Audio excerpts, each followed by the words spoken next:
crores worth land to Kasim Vijayawada.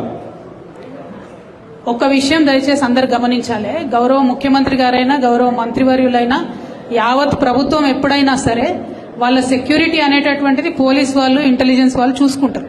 ఎవరు కూడా మాకు ఇన్ని కార్లు కావాలి ఇంత సెక్యూరిటీ ఉండాలని ప్రజాప్రతినిధులు కోరరు. సెక్యూరిటీ వాళ్ళు ఇంటెలిజెన్స్ వాళ్ళు చూసి సజెస్ట్ చేస్తారు.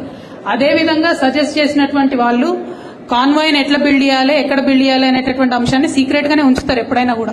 ఎందుకంటే థ్రెట్ ఉంటుందనే సెక్యూరిటీ ఉంటుంది. సో ఆటోమేటిక్ గా ఎక్కడో వాళ్ళు పెట్టి దానికి కావాల్సినటువంటి ఫెసిలిటీస్ అన్ని కూడా క్రియేట్ చేసినట్టున్నారు. అవసరమైనప్పుడు తెచ్చి వాడతారు. అవన్నీ మనకు కూడా చెప్పారు కదా, సీఎం గారికి కూడా చెప్పకుండా చాలా ఇంటెలిజెన్స్ వాళ్ళు చేసేటి ఉంటాయి. మరి ఇప్పుడున్నటువంటి సీఎం గారు ఏమన్నా ప్రత్యేకంగా కోరుతున్నారేమో నాకు తెలియదు. కానీ గత 10 ఏళ్లుగా మేము ఎప్పుడు కూడా ఇంత సెక్యూరిటీ ఉండాలి అంత సెక్యూరిటీ ఉండాలని కోరలేదు. ఇంటెలిజెన్స్ వాళ్ళు పోలీస్ వాళ్ళు ఇట్లా సెక్యూరిటీ ఇది ఫెసిలిటీ అంటారు, వాళ్ళు చేస్తారు. దానికి తగ్గ బడ్జెట్ వాళ్ళకు ఉంటుంది.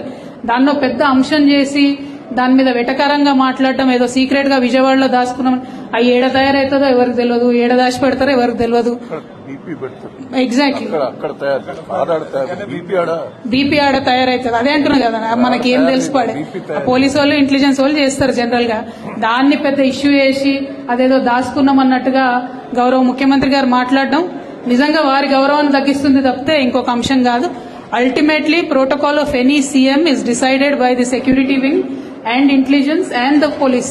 There is no role of politicians in that. It was decided like that. It is unfortunate that the current CM thinks so, but it is not the case.